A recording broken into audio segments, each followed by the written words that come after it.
Hey everybody, it's Robot here from Vespa Motorsport and ScooterWest.com. For all things Vespa, check us out on the web, ScooterWest.com. So today I'm going to show how to change out the brake light switches on a modern Vespa.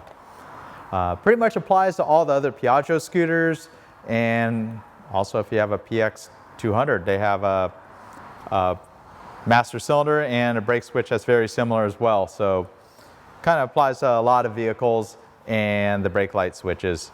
So we're going to change out the pair of brake light switches on this 2006 GTS 250 because both of them aren't working. So what happens when you have two brake light switches not working?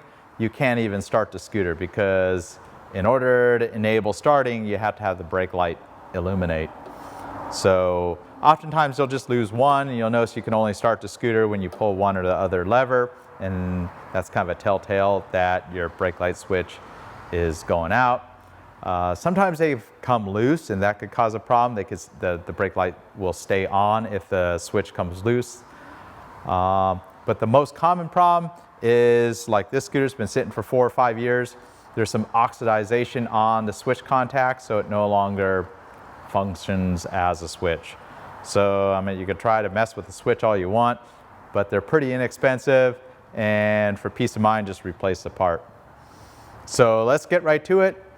First of all, I'm going to show you all the variations of the brake light switches that are available for the Vespa and what the variations are. Most modern Vespas, there's pretty much 3 different brake light switch styles. With the exception of the 946, it's got a very unique and expensive micro switch setup. But across the board with the Piaggio and Vespa products have been kind of using the same 3 styles of brake light switches. The Fly, I think the Fly, or yeah, the Vietnam-made Fly has like even a different one that I don't have out. But if you're just unsure, you can always have the dealership or ScooterWest.com look up your VIN number and we can get you the right switch. But typically I would just recommend taking a peek when you know you need a brake switch, so you probably go ahead and order it. So the most common style on the Vespa is just be this small round brake switch, and the part number is 642032. So this is the most common Vespa brake switch, and it's got a small body. It's got like a little snap action pin, so pretty much when you release the plunger, it shorts the connectors out. So that's the way they work, because when you pull the lever, it actually releases the plunger. So that's the most common brake switch, 642032. So the part number for the next most common switch is 583575. And essentially it's got a 2-pin connector that plugs into there. It all functions the same. The whole body is plastic. It's a little bit larger body. And the last style brake switch, which is the least common style that's found on the Vespa and Piaggio scooters, is 582838. And it pretty much is interchangeable with that first style switch, the small one. It's just got a larger all plastic body. Just a slightly different design, but electrically it does exactly the same thing. The threads are the same. The plunger's a little bit longer. So I'm not sure why they changed them between the small style and the large style, but 2 different styles there. All right, so first of all, we got to dismantle the bodywork. I've covered how to dismantle the bodywork on several different Vespa models in the past, so feel free to go to the Vespa Motorsport YouTube channel and just search for the Vespa that you have, Vespa LX, Vespa GTS, Vespa GTS HPE, and the bodywork, and I show how to take it all apart. I'm specifically going to show you how to do it on this GTS. It's pretty much the same from 2006 all the way to 2018, 2017. 2018 they went to the integral master cylinders. It was very similar on the newer ones. For the most part, similar on most models except for the Primaveras and Sprints, where they change the clamshell where it breaks apart horizontally versus vertically. These, the headlight comes off. So first of all, we're going to take the horn cover off. It just makes the job a lot easier. I would suggest having some pry tools. So on the Scooter West web store, tool trim for the whole set of these pry tools. This badge will pry off from this side as long as somebody didn't glue it on. And underneath it reveals a single Phillips screw. If you have a later model, it's going to be a Torex, like the Star style bit. Even the toolkit in your scooters has the correct tools to even take this apart, or the minimal amount of tools. This model has that cool looking light in the front. Go ahead and pull the connector. There's a little tab that you just, usually I use my nail and poke it. The reason I pulled that is you have access here. Here's a little telltale. You wonder if your scooter's been repainted. Some of you repainted, they painted right over the plastic push-in grommet right there. If it's from the factory, that wouldn't be painted on. So the reason I pulled the horn cover off is it just makes it so much easier to pull the front handlebar cover off and to access this screw right here. But I was going to talk about something else real quick. You see these pair of relays underneath the horn cover here? All the different Vespa models have various relays. Well, the GTS 250 has 3 relays total, or actually 4.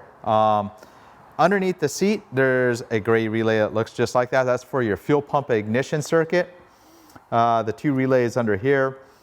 This one's for your cooling fan, and if you pull that relay out, you'll end up with the check engine light on because the computer doesn't see the cooling fan relay, just indicating you got a problem. Or if the cooling fan never comes on, you might have an issue with that relay. This other relay is just a headlight relay, so whenever the ignition comes on, you know, the headlight comes on. So one thing that's cool about these relays, they're all interchangeable, so if you're trying to diagnose a problem, you can swap them around, especially the headlight relay.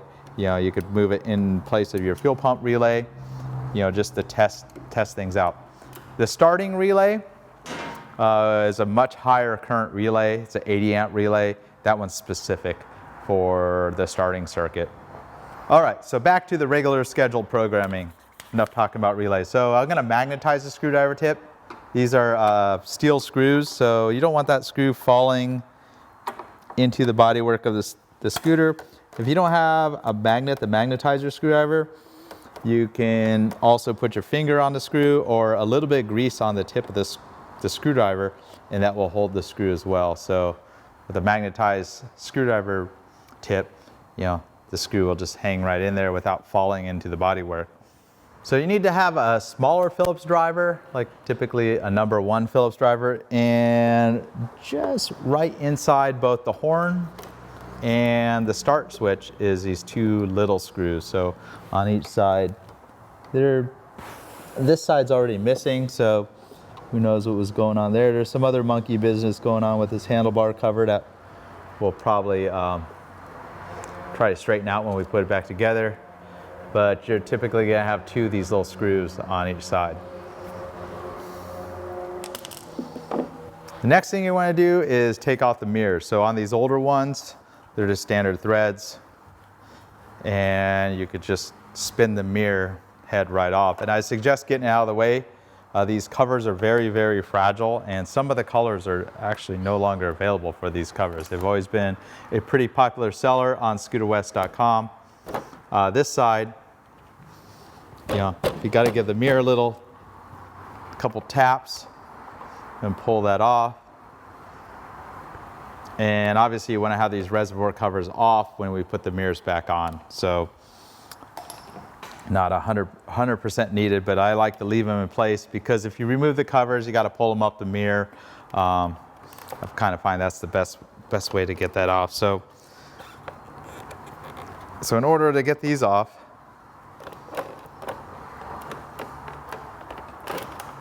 kind of just want to lift. They're a little bit, you know, with the reservoir covers, you kind of got to get them over top of the master cylinders. And the one thing is you can see the bodywork kind of drags right down here sometimes. So got to just work at it a little bit.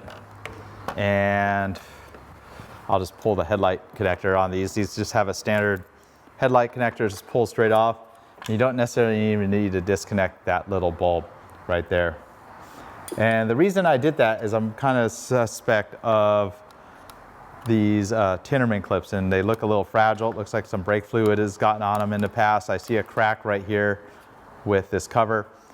One thing to keep in mind is this scooter is 2006, so it's over 15, coming on 15 years old. So a lot of this plastic's getting a little brittle. There's a reason there's no screw in there, because it's just all blown out. That's the reason no screw is there. The reason that's cracked and fallen apart is probably some brake fluid has leaked on there. Some of these colors are still available, but that's just something to keep in mind when you're working on an older modern Vespa. Unfortunately, some of the plastic parts just don't hold up over time, especially if they get brake fluid on them. Usually if it's untouched and nothing ever got onto this, it would hold up really well. It's probably been dismantled in the past just because colors have been changed. The scooter's been repainted at one point. And now let's get back to the regular scheduled program. Once again, I'll show you where these brake light switches are. So you have your master cylinders, both the left and the right master cylinders, and there's your brake light switch. So the type we're going to use is the direct replacement, the 583, 575. It is possible to switch them out, but you'd have to cut the connector off. So typically you don't see this connector is like locked into the brake switch. So we're going to go ahead and rotate that, and then you see the white showing through. You might just use a trim tool. That's even easier than me putting my fingernail in there. And just push that little tab, and then you could disconnect the brake light switch. And just unthread it. It's plastic, the whole switch assembly. And I see the plunger, it's definitely not sticking out as far. So it's just gummed up. I don't really want to mess with this. I'll just replace it with a new one. And with the handlebar covers off, we can even verify that it all works. Keep in mind, this is a perfect time if you have the clock battery that's out in here, you have a problem with your speedometer cable or any of the other switches on the scooter, you may want to replace those. One other switch you can access is the ignition switch. So whenever you turn the key on, say that flickers, you definitely want to be replacing that ignition switch. That could cause a problem. Sometimes corrosion can get into that switch when they get rather old, like 15 years old or so. Or they're just left out in the weather. So we're going to thread the new switch in. And with these plastic body switches, just hand tight is all you need to go. And we'll take the connector, and it only can go in one direction.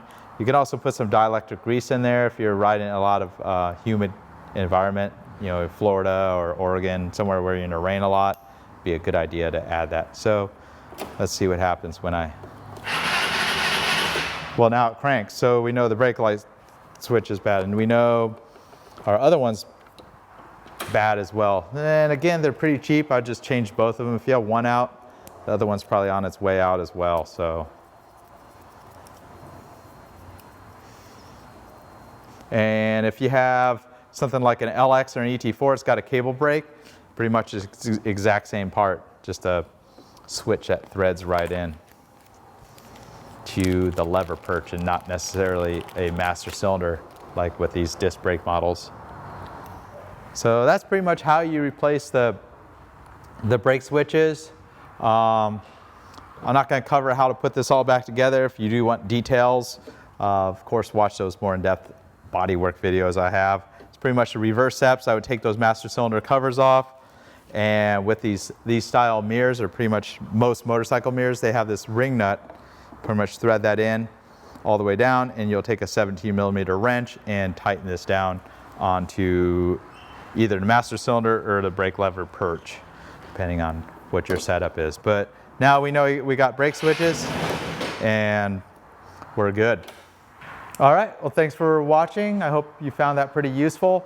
Until next time, Robot here from Vespa Motorsport and ScooterWest.com. Consider subscribing if you haven't. I have over 600 videos on our Vespa Motorsport YouTube channel, mostly on how to repair your own Vespa.